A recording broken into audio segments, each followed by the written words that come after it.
Hello everyone, welcome back to the Majjhima Nikāya Summary Plus Practice series.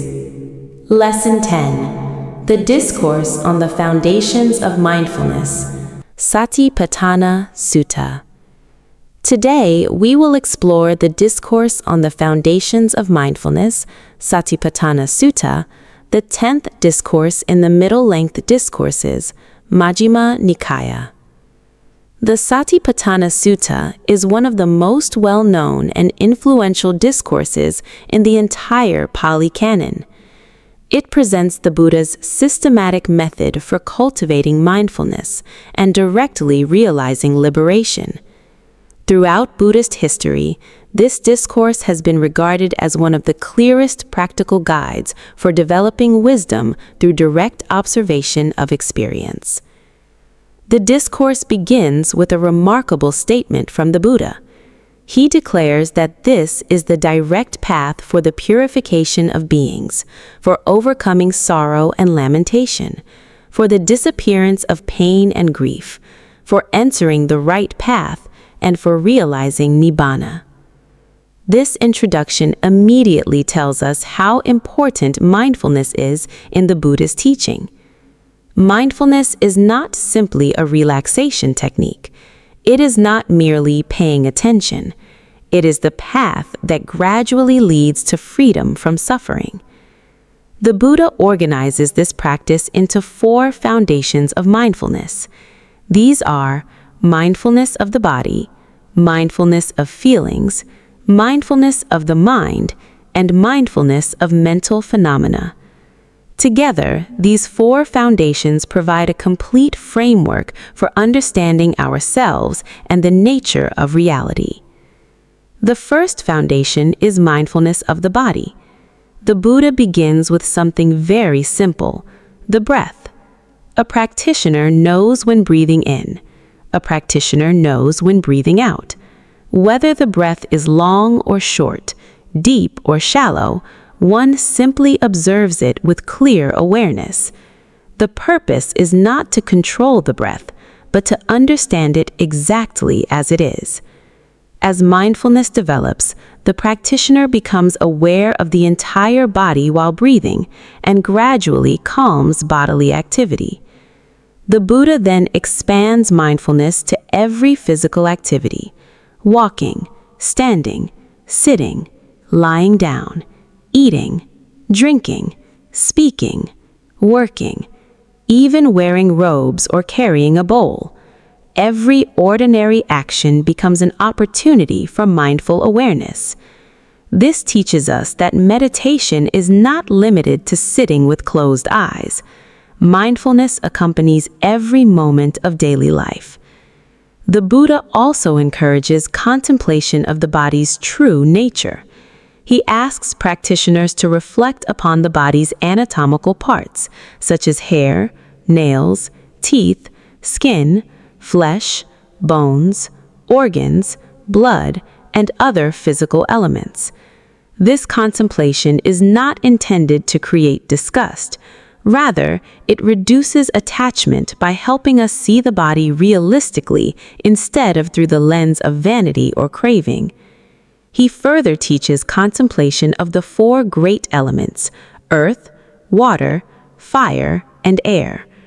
The body is understood as a collection of natural elements rather than a permanent self. Finally, the practitioner reflects on the inevitable reality of aging, decay, and death.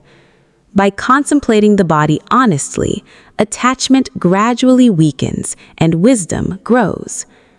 The second foundation is mindfulness of feelings. The Buddha teaches us to observe every feeling simply as it arises. Pleasant feelings are known as pleasant. Painful feelings are known as painful. Neither pleasant nor painful feelings are also recognized. Instead of immediately reacting to pleasant experiences with craving or unpleasant experiences with aversion, we simply observe them. We begin to understand that every feeling arises, changes, and eventually disappears. This insight weakens attachment and emotional reactivity. The third foundation is mindfulness of the mind. Here, the practitioner observes the condition of the mind itself. Is the mind filled with desire? Is it free from desire? Is it angry, calm, distracted, concentrated, confused, clear? The purpose is not self-judgment. The purpose is honest observation. When we recognize the present state of the mind without denial or attachment, wisdom naturally develops. Instead of saying, "I am angry," we begin to see anger is present. Instead of saying, "I am anxious," we simply recognize anxiety has arisen. This small shift gradually weakens identification with our mental states. The fourth foundation is mindfulness of mental phenomena. Here, the Buddha teaches us to contemplate important aspects of the Dhamma. We observe the 5 hindrances: sensual desire, ill will, sloth and torpor, restlessness and worry, doubt. Rather than fighting these hindrances, we simply understand when they are present, how they arise, and how they disappear. The discourse also teaches contemplation of the 5 aggregates: form, feeling, perception, mental formations, consciousness. These 5 aggregates make up what we ordinarily call a person. By observing them carefully, we realize that they are constantly changing and cannot be regarded as a permanent self. The Buddha also instructs practitioners to contemplate the 7 sense bases: eye and visible forms, ear and sounds, nose and odors, tongue and tastes, body and tactile sensations, mind and mental objects. Through careful observation, we understand how contact gives rise to feelings, craving, and suffering. The discourse continues with the 7 factors of enlightenment: mindfulness, investigation of phenomena, energy, joy, tranquility, concentration, equanimity. These qualities gradually develop as mindfulness matures and support the awakening process. Finally, the Buddha concludes this foundation with contemplation of the 4 noble truths: understanding suffering, understanding the origin of suffering, understanding the cessation of suffering, and understanding the path leading to its cessation. These truths are not merely philosophical ideas, they become living realities through direct observation. One of the most important characteristics of this discourse is that everything is based on direct experience. The Buddha does not ask us to believe, he asks us to observe. Instead of asking, "What should I believe?" he teaches us to ask, "What is happening right now? What is the nature of this experience? Is it permanent? Does clinging to it bring peace or suffering?" This investigative attitude gradually develops wisdom. The Satipaṭṭhāna Sutta also shows that mindfulness is continuous. It is not limited to formal meditation sessions. Mindfulness accompanies us while walking, eating, working, speaking, driving, listening, and interacting with others. Every situation becomes an opportunity for awakening. Even difficult emotions become teachers. Anger teaches us about anger. Fear teaches us about fear. Joy teaches us about joy. Nothing needs to be rejected. Everything becomes an object of mindful observation. Today, many people understand mindfulness as a method for reducing stress or improving productivity. While these benefits certainly exist, the Buddhist purpose is much deeper. Mindfulness is intended to transform our understanding of ourselves and reality. It gradually reveals impermanence, it weakens attachment, it reduces suffering, and it leads towards liberation. The central message of the Satipaṭṭhāna Sutta is therefore both practical and profound. When mindfulness is continuously established in body, feelings, mind, and mental phenomena, wisdom naturally develops. As wisdom grows, attachment gradually weakens.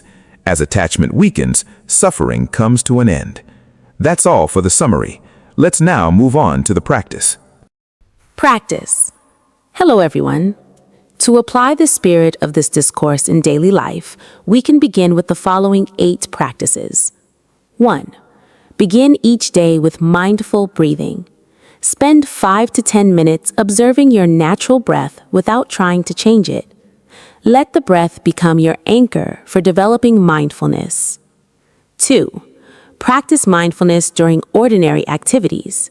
Whether walking, eating, washing dishes, driving, or working, bring full attention to what you are doing instead of allowing the mind to wander constantly. 3. Observe feelings without immediately reacting. When pleasant or unpleasant feelings arise, simply acknowledge them. Notice that every feeling changes and eventually passes away. 4. Become aware of the state of your mind. Several times each day, pause and ask yourself, what is the condition of my mind right now? Recognizing anger, anxiety, or distraction is already the beginning of wisdom. 5. Learn to recognize the 5 hindrances. Whenever desire, ill will, laziness, restlessness, or doubt appears, observe it calmly instead of fighting against it. Understanding weakens its power. 6. Develop mindfulness throughout the entire day. Meditation is not limited to sitting quietly.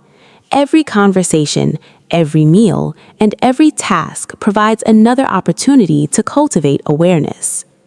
7. Reflect on impermanence regularly. Notice how thoughts, emotions, physical sensations, and circumstances continually arise and pass away. This reflection gradually reduces attachment. 8. Practice patiently and consistently. Mindfulness develops gradually through regular practice. Do not expect immediate results. Every moment of genuine awareness strengthens wisdom and brings you closer to lasting peace. Conclusion. The Satipaṭṭhāna Sutta presents one of the clearest and most complete practical guides found in the Buddhist teachings. Rather than asking us to escape from life, it teaches us to observe life exactly as it is. Every breath, every feeling, every thought, every experience becomes an opportunity to cultivate wisdom. The Buddha shows that liberation is not found by running away from reality, but by seeing reality clearly. As mindfulness becomes continuous, we begin to understand the impermanent, conditioned, and selfless nature of all experience. This understanding gradually weakens craving, attachment, and suffering. The Satipaṭṭhāna Sutta also reminds us that mindfulness is not merely a meditation technique. It is a way of living. A mindful life is a wise life, and a wise life naturally becomes a peaceful life. In summary, the message of the Satipaṭṭhāna Sutta is beautifully simple. Establish mindfulness in every moment. Observe experience with wisdom rather than attachment, and through continuous mindful awareness, walk the direct path toward freedom from suffering and the realization of Nibbāna. Thank you for listening, and I'll see you again in the next lesson.